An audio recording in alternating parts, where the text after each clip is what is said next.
Okay, so I'd like to welcome everybody here today to our number 94 of the Circle of Wine Writers Let's Talk About. And today we are discovering the wines of Burgundy's Mâconnais region, from hidden gems to Premier Cru, with fellow Circle member Cameron Jones. I'd like to extend a welcome to those members who are joining for the first time, and also those non-members. You're very welcome. Just a quick brief summary. The Circle was founded in 1960 by Cyril Ray in the UK, and today we're about 260 plus members in the UK and abroad, and that's a 50-50 split. Consists of wine writers, broadcasters, educators, and many other professional communicators. There's more information about the Circle on the website, about who we are and what we do, and also any more information about joining. Also, if you're not a member and you'd like to join the mailing list for events such as this, then please just let me know. Now, I'd just like to hand over to Liz Saggies, who's a member who handles many of these presentations, who will introduce Cameron today. Over to you, Liz. Good afternoon, everyone, and thank you all for joining us. It's a huge pleasure to welcome Cameron again, and anyone who listened to or watched his Beaujolais presentation last autumn will need no further introduction. But for those who weren't there, and it was an excellent presentation and is available on our YouTube if you missed it and you'd like to watch it. But Cameron's a certified WSET educator. He's a wine judge. He's a cordon bleu chef. And particularly relevant for this discussion, he lives in the northernmost village of the Beaujolais Cruise, Saint-Amour, which is just to the south of the Mâconnais, which is the southernmost part of Burgundy. And it's an area that's getting increasing attention at the moment, especially given the sky-high prices of white Burgundy from further north. So let's over to Cameron to tell us more about it. Thank you. Great. Thank you very much, everyone, for having me back. This is an exciting presentation to give. It's a part of the region that I spend quite a lot of time in. It's only about 2 kilometers from my house, and I think it's a fabulous region and lovely to be able to present to everyone tonight. So, without further ado, let's get started.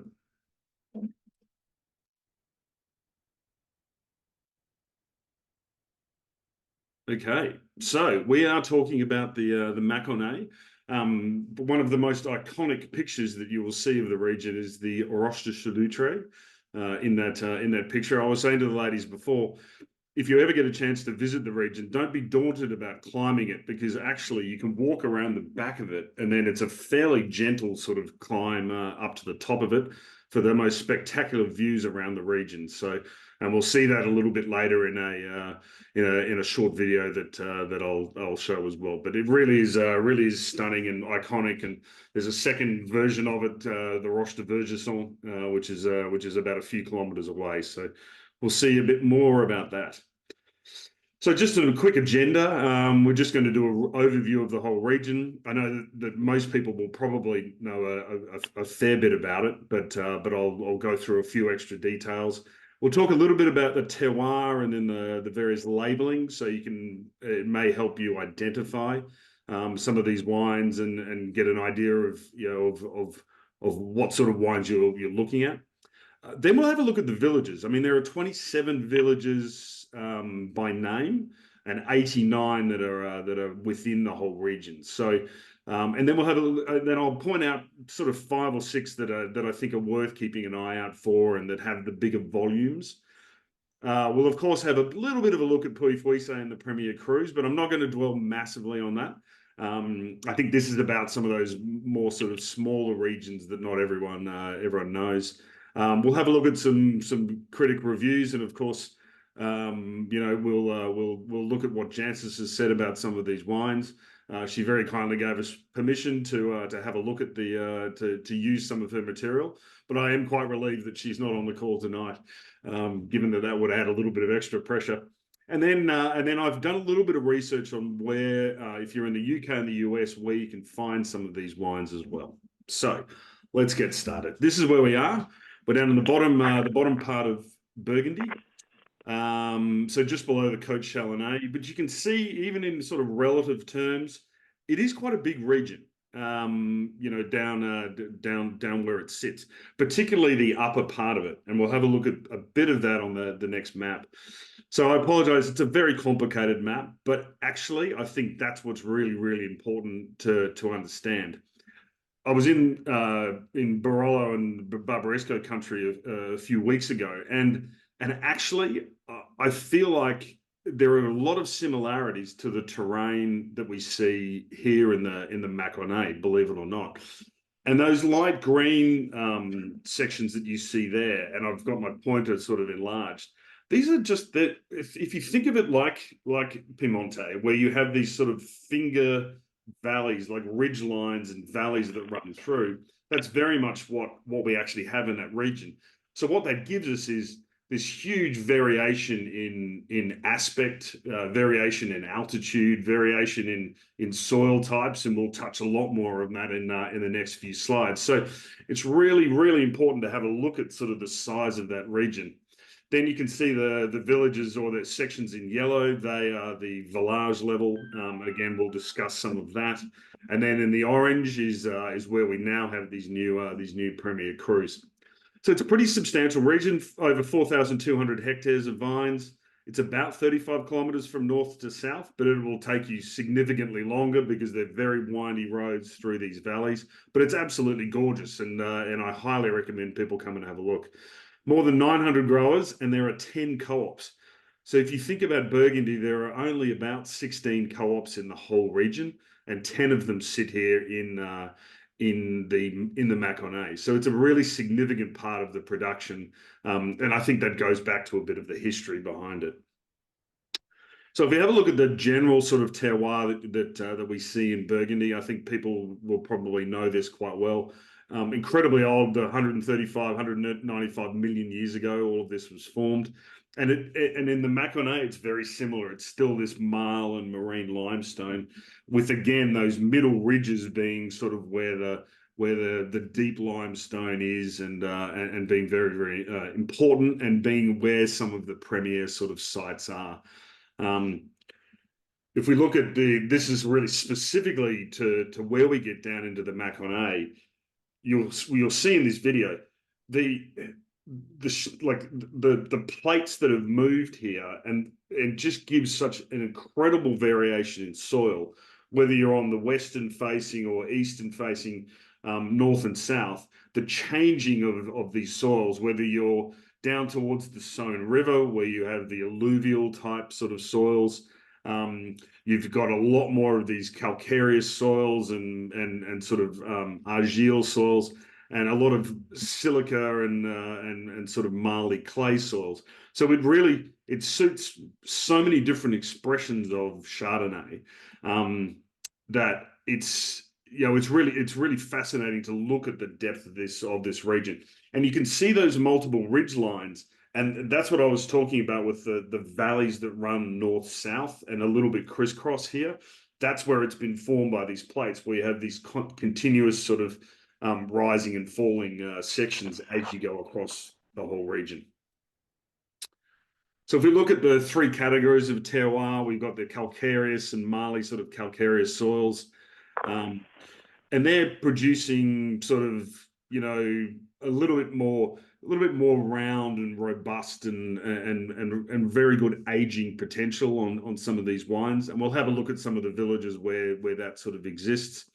You've got more sort of clay and marl, sort of silicious clay soils, and they tend to be a little bit more lighter, a bit more for easy drinking, and also for some of the red wines. And I'll talk to the red wines in a moment. And then you've got more sort of granitic and volcanic subsoils, particularly down in the southern parts. And that makes sense because that's where you start moving into where Beaujolais is. And that's obviously, very key terroir for the Beaujolais region. So there tends to be a bigger focus towards, growing Gamay down in that area. So we have two grape varieties in the region, and it's Chardonnay and Gamay. And with the Gamay, it can actually be made in rosé style as well. I won't talk a lot about Gamay, and there's partly sort of two reasons. One is it's not a huge production. And so the likelihood that you'll find it on either with wine merchants or on menus is probably quite unlikely, because a lot of it is really consumed locally. And rosés, I mean, I don't think I've come across a Gamay rosé without really going and looking at it. You never really see it on menus. So there's that element. And then obviously, you know, I sit here in the Beaujolais and think, well, if you want Gamay, we've got plenty of good Gamay growing around here through the cruise. The one thing I will say is that the quality of Gamay that's produced in Burgundy is really quite excellent quality. They're much tighter and much more structured than the Gamay you see in the south, because it's a little bit cooler. And there is some age worthy to it, but yeah, they are much more closed. So I'll mostly really just keep focused on Chardonnay. And here, because we're a little bit further south from the Côte de Beaune and the other parts of Burgundy, you do get a little bit more warmth that comes through in these regions. So you're starting to see a little bit more development in the Chardonnay that's produced. It can be very, very floral, particularly on the sort of the clay and marly soils, but also a lot more sort of tropical and stone fruit characters that give a bit more sort of robustness to the wines. So but again, we've got those huge variations in soil types. So really, you'll find wines that sort of suit your palate across the board. I think the message is go and look for these wines. They're incredibly good value, and we'll talk about that a little bit later.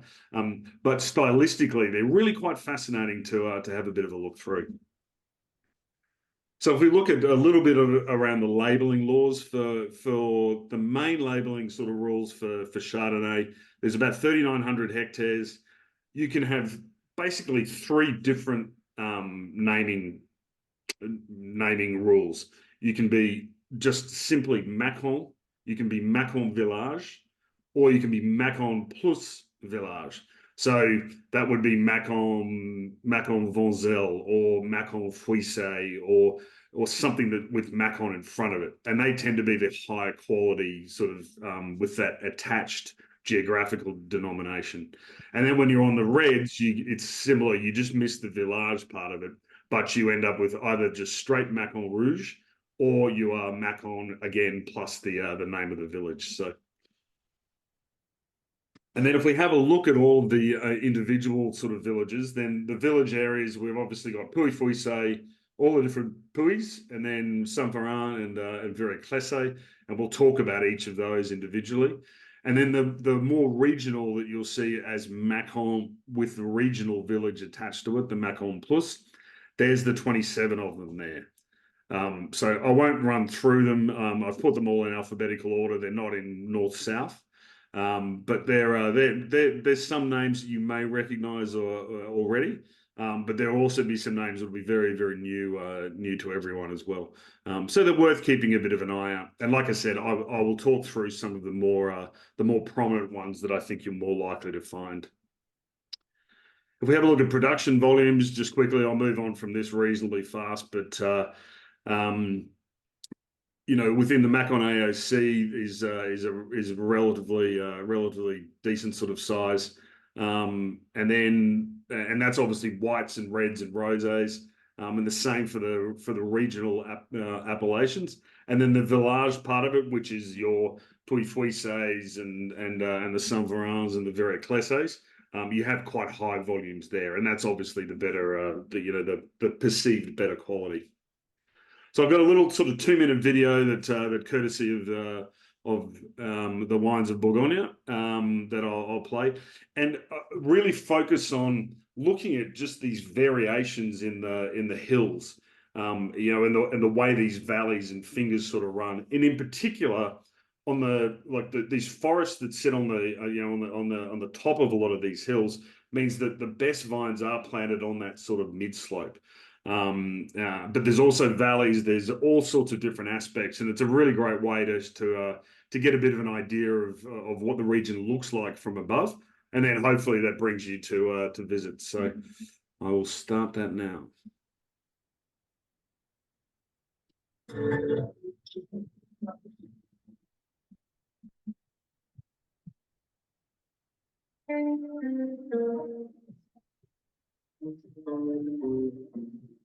Mâconnais wine region is 35 kilometers long, covering the slopes of parallel valleys oriented north-south. It is bounded by two rivers, the Garonne to the west and the Saône to the east. The influence of the nearby Cluny Abbey saw the development of wine production since the Middle Ages. One of the most outstanding features is the Roche du Solutré. Along with its neighbor, the Roche de Vagisson, they reach a height of almost 500 meters and stand as twin sentinels over a majestic landscape. At their feet stretch the vineyards of Puy-Fouissé, one of the most southerly of Bourgogne appellation and the most illustrious of the Mâcon region. Moving north, we discover a wine region with dual faces. Gradually, the grandiose landscape gives way to hillsides with wooded tops. The vines here are grown on slopes, wherever there is the right combination of soil and exposure to sunlight. Further north still, southwest of Tournu, the hills of the Mâconnais feature a series of wooded hilltops and small valleys, ideal for vine cultivation. Chardonnay is widespread in the Mâconnais, alongside Gamay. The former takes its name from the village of Chardonnay, about 30 kilometers north of the city of Mâcon.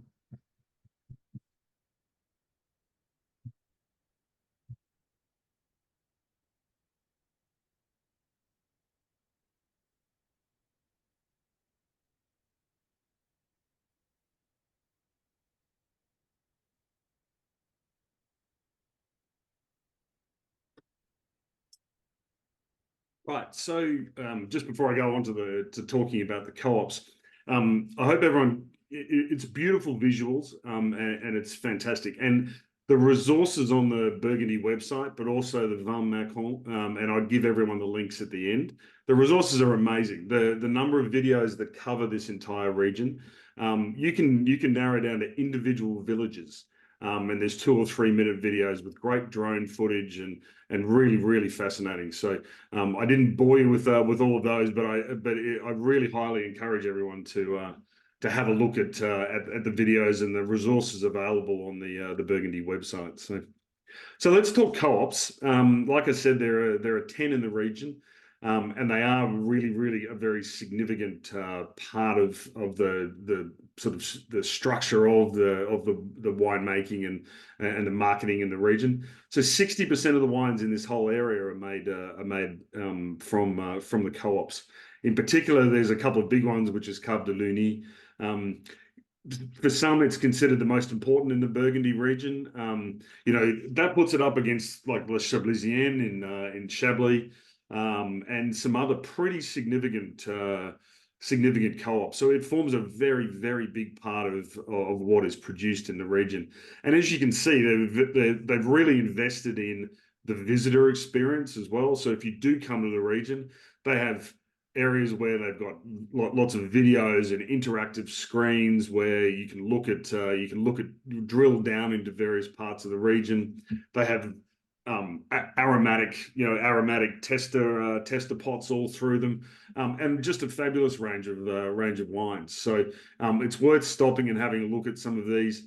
There you've got Cave de Luni is the big one on top, and then Cave de Azé down the bottom. One of those Cave de Azé wines a few years ago achieved I think a 95 points out of 100. In a blind tasting. So there's some great evidence of some really fantastic wines coming from the region. And then this Terre Secrète is fairly close here, just north of the Puy-Fouissé area, and it's very large as well, and covers a lot of the vineyards that sort of sit just outside of the Puy-Fouissé and the Saint-Véran sort of appellation down here. Between the co-ops, they export to over 21 countries. So these wines are really, getting out there in the world, which is great to see. So with a little bit of searching, I think, in most parts of the world that people live, I think there'd be an opportunity to discover some of these wines. And again, that Cave de Secret was won the French Cave of the Year, French Co-op of the Year. So that's quite a big big title to have won. So it really is a very significant part. But don't be put off by the fact that it's co-ops. There's some really high quality being produced by them. So let's have a look at a few of the villages. We'll start with Mâconnais.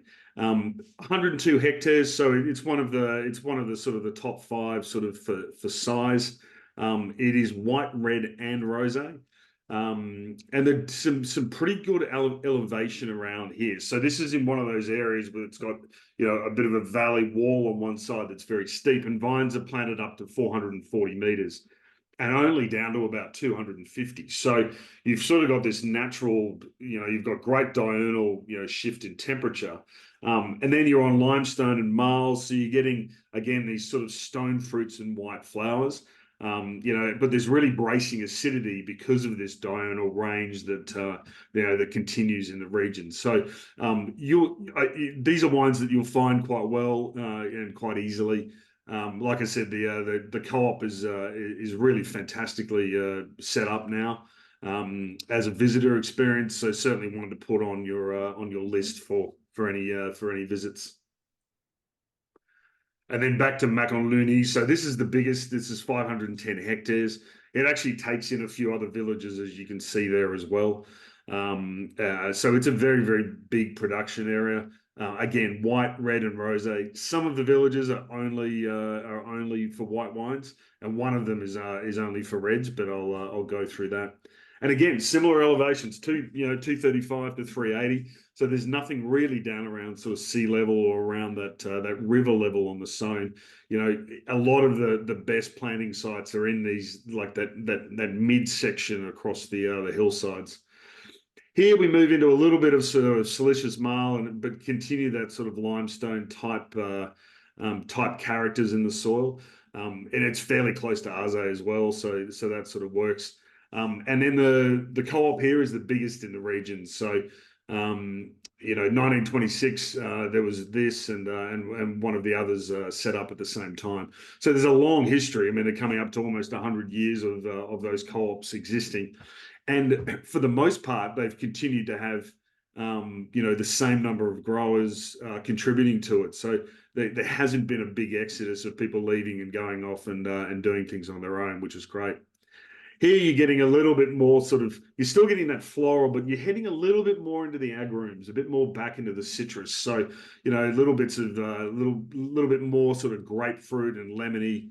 And then with a little bit of age, these wines do age well. You've got the honey and the quince sort of characters coming in, so they can be very elegant. Great body and great sort of structure to some of these wines, and you'll find them probably the easiest of most of them. Back on Versé, again, if you look at the map and you can follow my pointer, you can sort of see these double ridge lines here, with the village sort of being in the lower section. So on this side of the hillside, you've actually got, partly northwestern facing sort of slopes.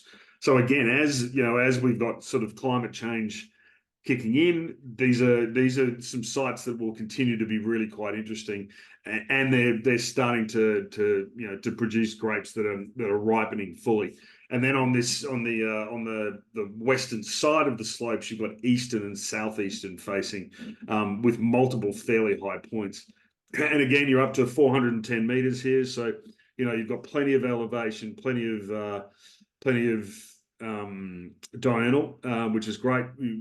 Keeping that acidity in these wines. And then the one thing that's a little bit interesting with Versé is you do have these little seams of sort of iron-rich soils. And that is where a lot of the Gamay is planted. So again, the specific terroir in each of these little villages really speaks to what is planted, as far as varieties go. And I think that's really, really quite important. So you're getting a little bit more rich and a bit more mineral sort of characters, maybe a little bit of acacia blossom, and again some of this grapefruit sort of character that's coming through. So quick little pop quiz, but most of you are WSET educators and they love this one. But but just, you know, how is it possible that you can have Chardonnay written on a label in Burgundy, which is always a little bit of fun.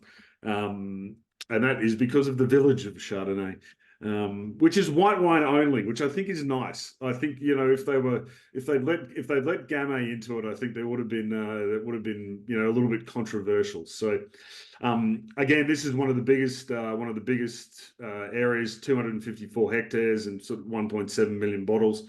Again, you will find these wines really quite easily. A significant co-op here in Chardonnay as well. Not quite as much elevation as you can see in the photograph. Slightly more sort of gentle rolling hills.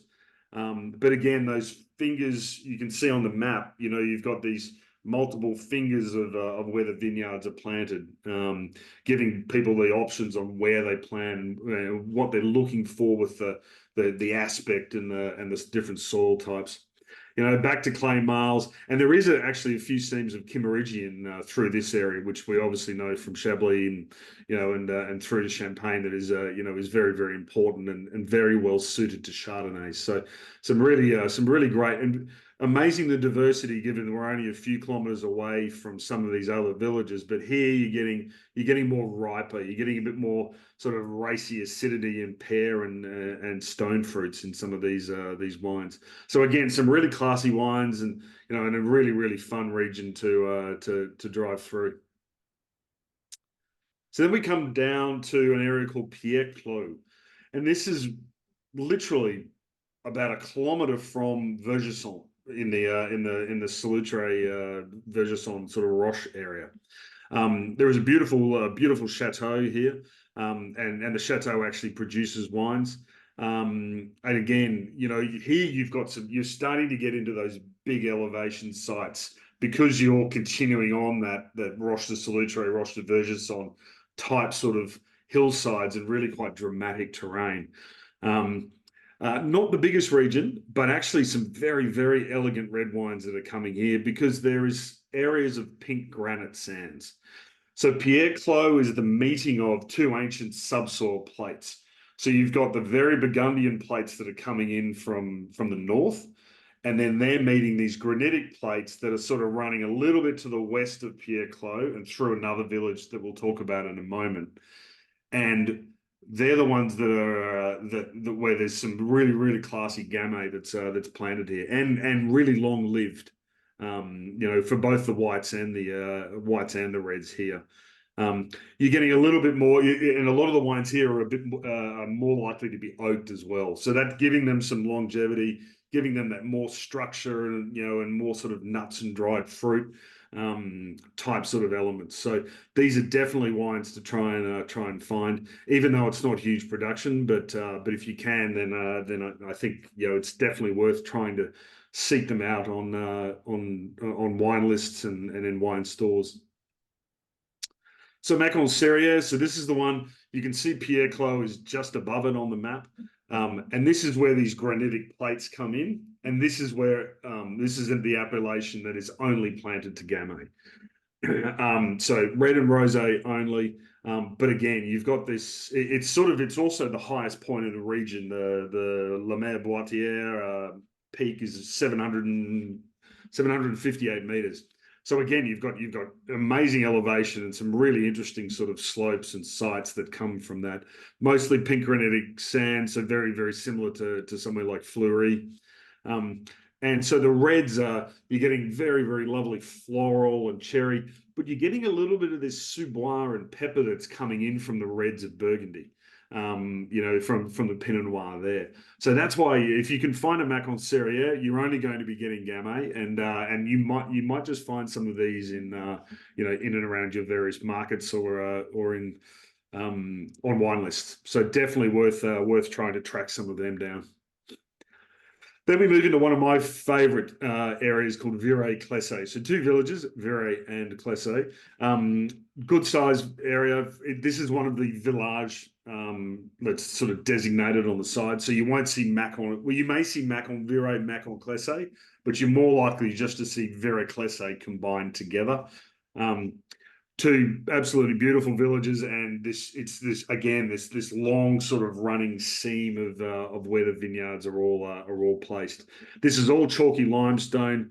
It's got quite a number of specified climats in it, and these sort of wines, I always think that they're very tropical for me. Tropical and sort of white peach, a little bit of lemon balm. There's just wonderful elegance and really good structure to a lot of these wines, and you'll certainly find them, and they're very, very age worthy, which I think is makes it really exciting to try to find these. One of these climats in particular would be the number one thing that I would try to source out, and this is called the Quintin. It looks like Burgundy, right? You can see it from the picture. It looks very, very similar. And these wines are just fabulous. There's 100 hectares worth of this climat. So you get a lot of the producers have got their wines, a climat that's coming from these actual vineyards. And again, very, very much worth trying to track these down. So then if we move down into yet another of the village groups, the Saint-Véran, it covers, you can see from here, it actually, if you look on the map, we've got Vergesson here, if you can follow my pointer, then you've got Solutre and Puy, and then you have Fouissey and Chantre. Now, so they are where the Premier Cru sites are, but you can see in the yellow, the bright yellow, this is where Saint-Véran is. So the little village of Saint-Véran, which is where you get the D on the end of the wine, the end of the wine label, that is down at this very bottom part here. But it covers, it's hugging the actual AOC of sort of, of Puy-Fouissey, and that region. So again, these are incredibly good value. They don't come with quite the same status that you do in the Puy-Fouissey, but they are right next to it. They run off the back of the Roche de Solutre and Roche de Vergesson, and they really cover a very, very large section of terrain. There's so many different climats in it. And then if you see down the very bottom of it, you can see Saint-Amour-Bellevue, which is where I'm coming to you live. And that's obviously where the Beaujolais starts. So you can see just how close these appellations are.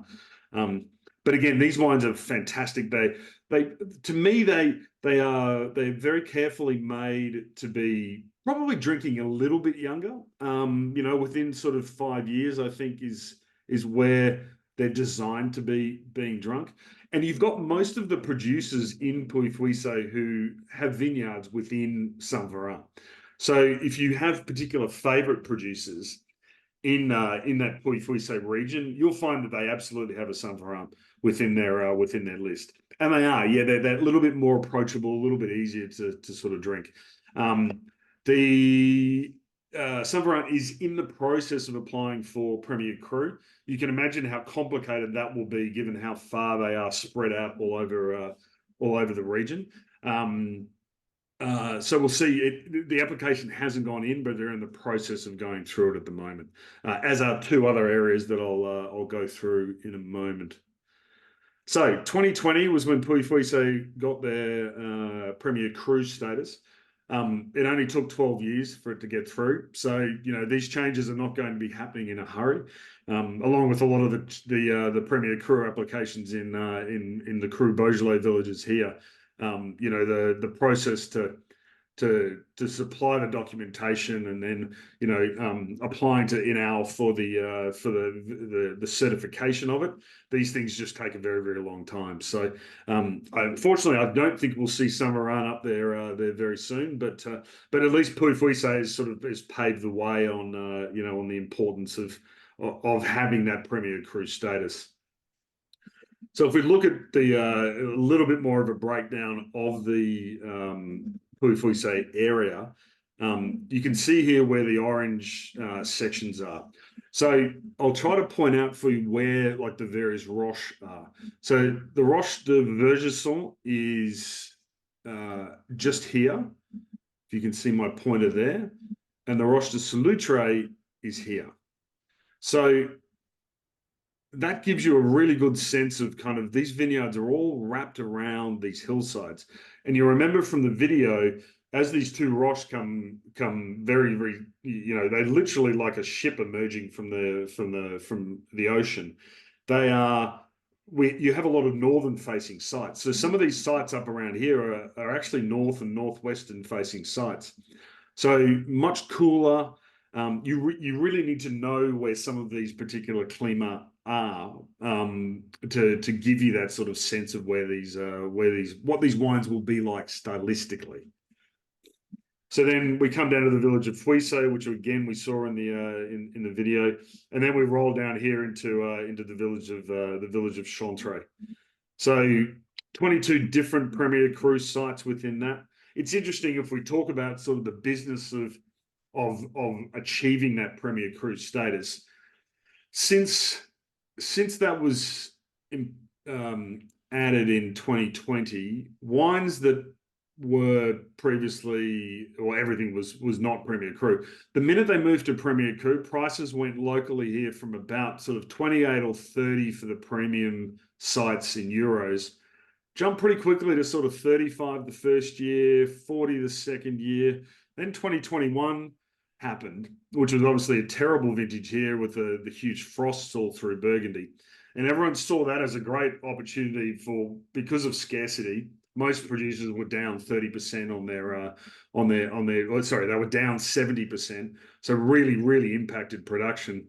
And they managed to put through quite significant price rises.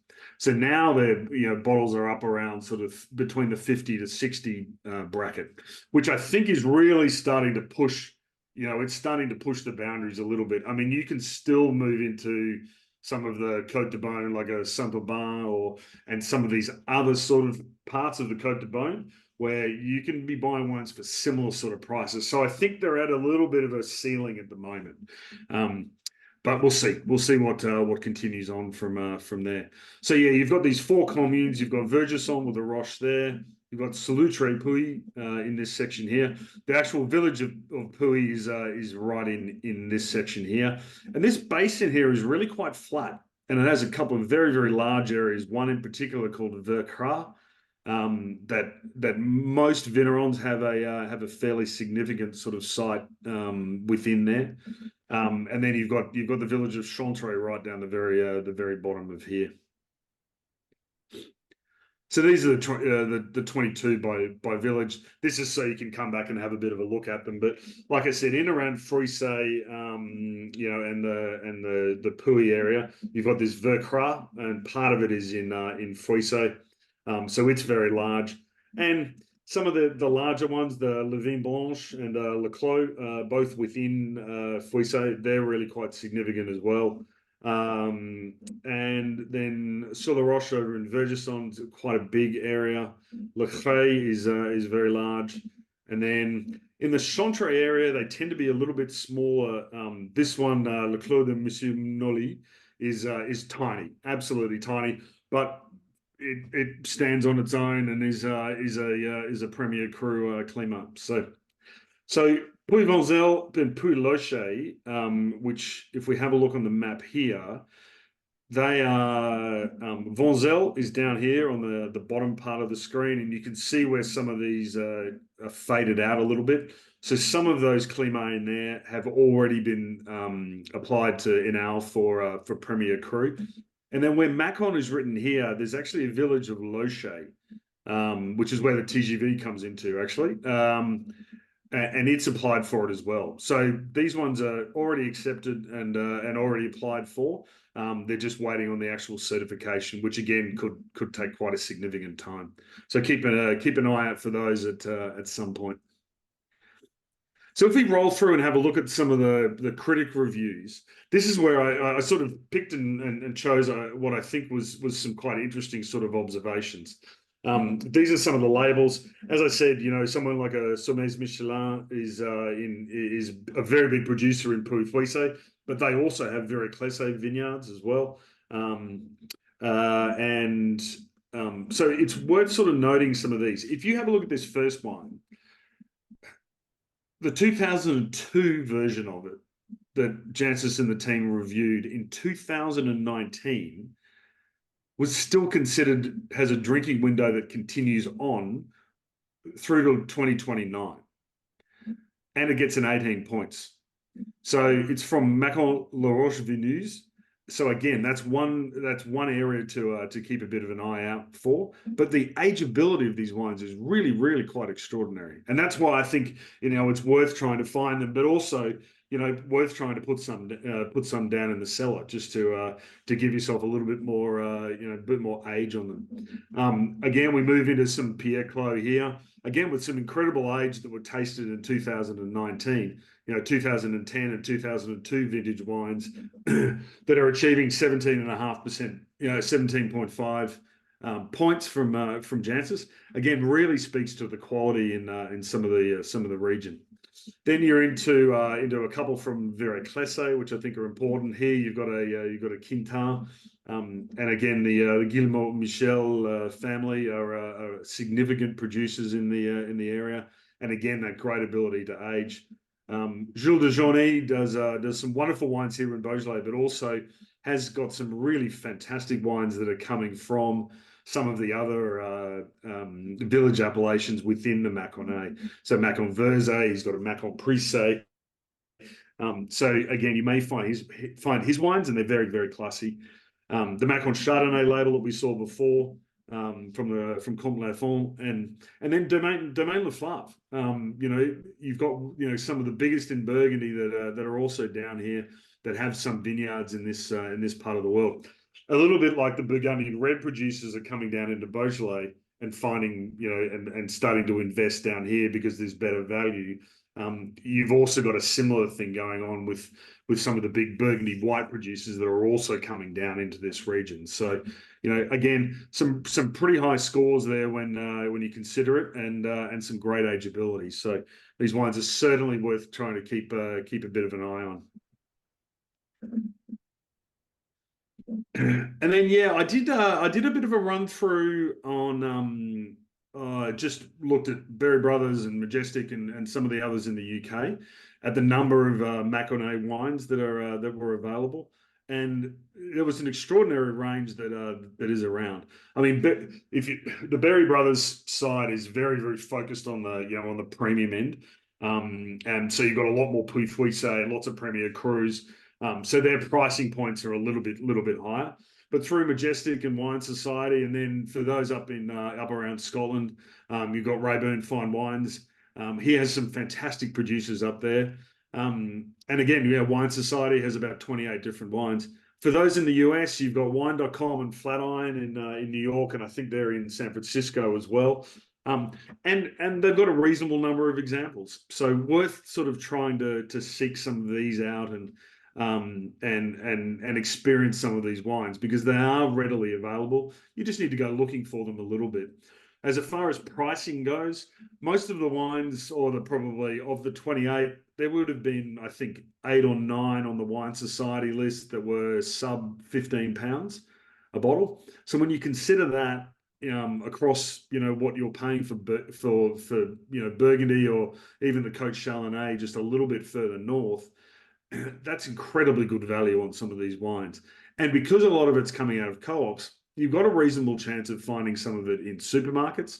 So again, it's worth, I think that's the point from this discussion, is really think about some of these little villages. And when you see a Mâcon plus village, these wines are worth having a look at, and going through that sort of process of trying them and just looking where the stylistic sort of differences are, and really just enjoying sort of, having a bit of fun, exploring something that now is still very, very affordable.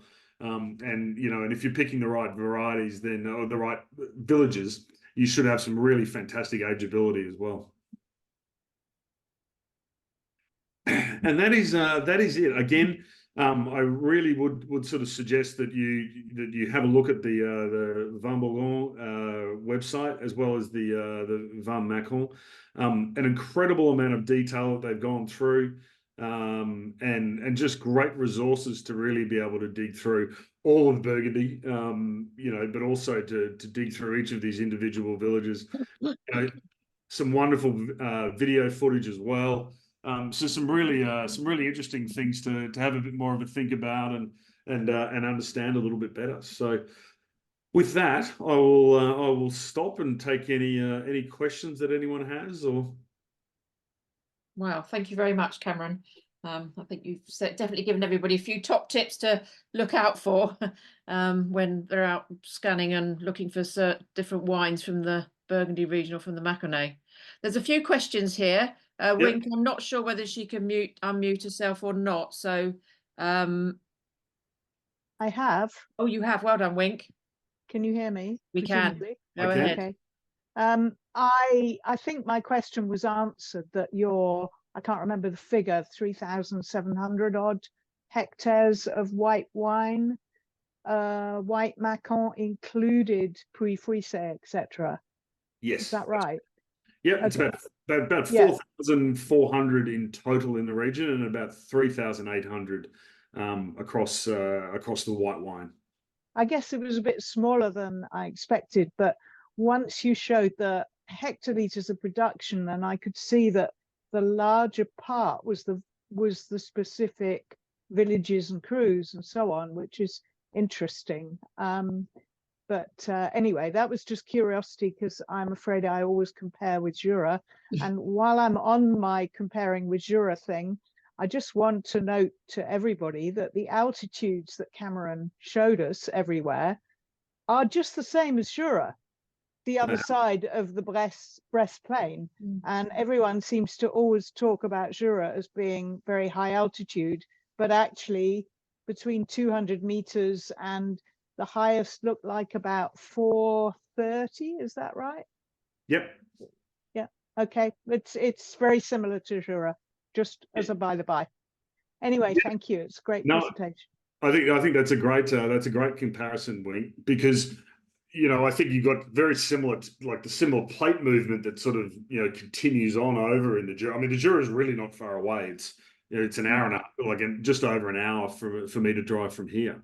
So you have very, very similar formations within the terroir as well. The big difference being more clay, more marley and more clay in the Jura. But yeah, fascinating. Thank you. Yeah, excellent. Thank you. And Heather's got a quick question. Yes, so Cameron, you were talking about the ageability of the Macon whites especially, and I just wondered if there'd been any issues with Premox, as they're very sort of notable or notorious further north in Burgundy. No, I'm not aware of anything of there being any major concerns with it. Again, I think a lot of these wines have always been designed to be drunk quite young. So there isn't a lot of really old versions, around to have a look at from a Premox point of view. But I've not heard anyone discuss having any issues with that, across some of these wines down here. So, maybe that becomes an extra little point of difference for one, the value, and two, hopefully avoiding some Premox issues. Yeah, and can I? Another question occurred to me about Crémant. Is there Crémant in the picture here? There is a little bit, but it falls outside of the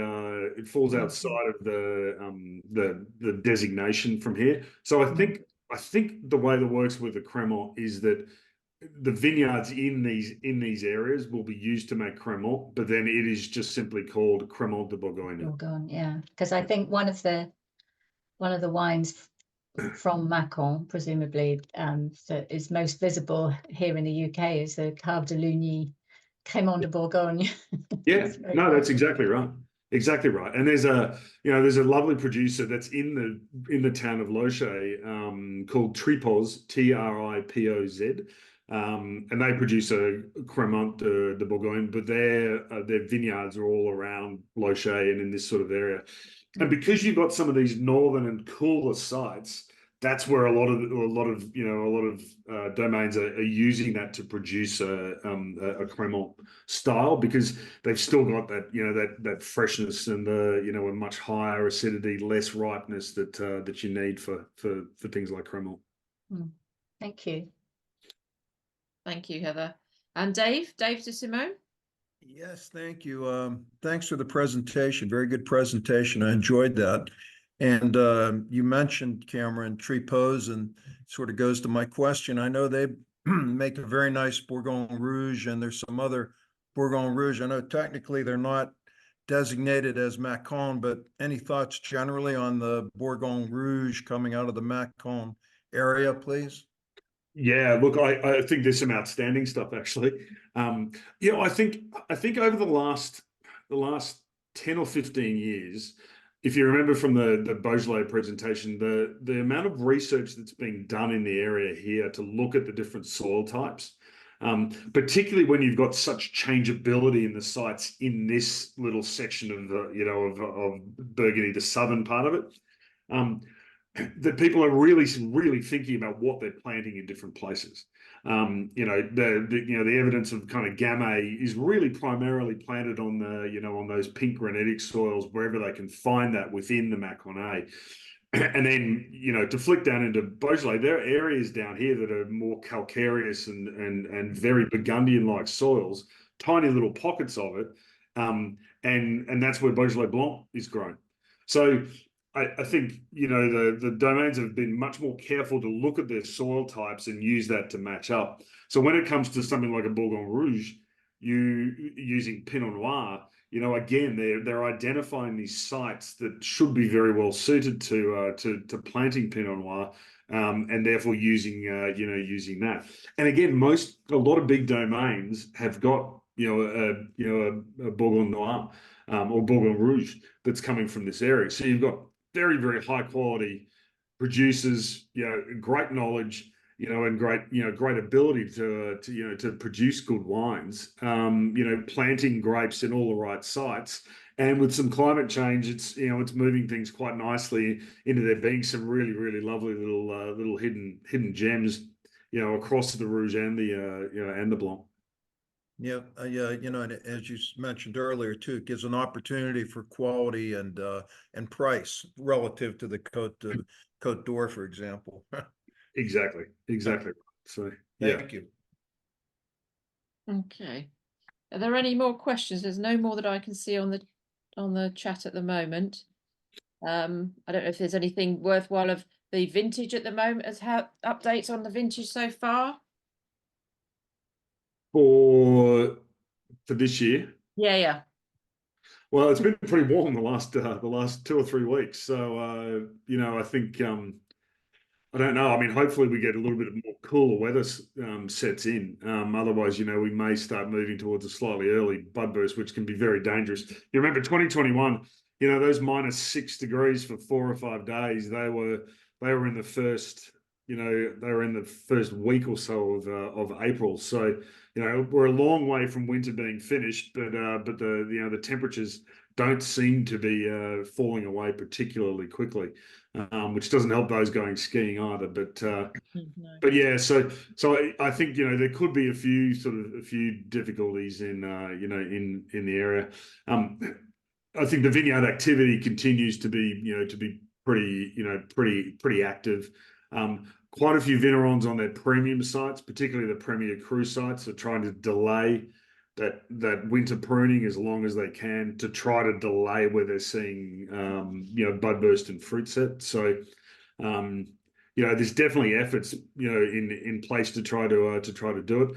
The other thing too is that normally this is a time where we really restore the water table, and we haven't had excessive rains so far either. So there was a lot of rain sort of November, December, which would have been great for the water table.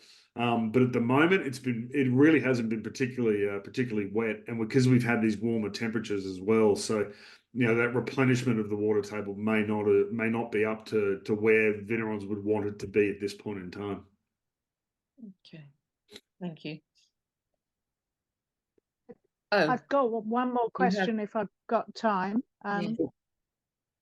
Just you mentioned 2021, and obviously the devastating low volumes, which presumably were made up for to some extent by 22 and 23. Yeah. Is there likely, given that there are all these dire warnings in the press of nobody buying wine anymore, and the market crashing everywhere, is there worry in the region about the volumes and about sales? Not really. I mean, there's still quite a few Venerons who just simply won't take visits, or they will if I ask favors, but they won't take visits because they've really just sold out. I think the surge in Burgundy prices for the Côte de Beaune and Côte d'Or has really meant that everyone is starting to really focus on these wines. And for producers who haven't been as quick to move their prices up and have kept their pricing a little bit lower, I think the traders around the world have actually come in and are really buying these wines up quite aggressively, because there is a market to be able to say these are Burgundian wines, but they're significantly better value, and that's where I think the sort of the value play is. So most domains I know of are well and truly still selling out of of their full production every year. Having made up, because they were able to shift prices on the scarcity element of 2021, they've now had bigger volumes, significantly bigger volumes, and have been able to lock in those extra price points. But like I was saying, I think with the Premier Cruise, I think a few of them have started. I think they've gone a little bit too aggressive on that. Certainly at the retail pricing. Now, what they're doing with their wholesale pricing through to merchants is something different, and that's always going to be an avenue where they can control that pricing and move volume without the retail market necessarily noticing.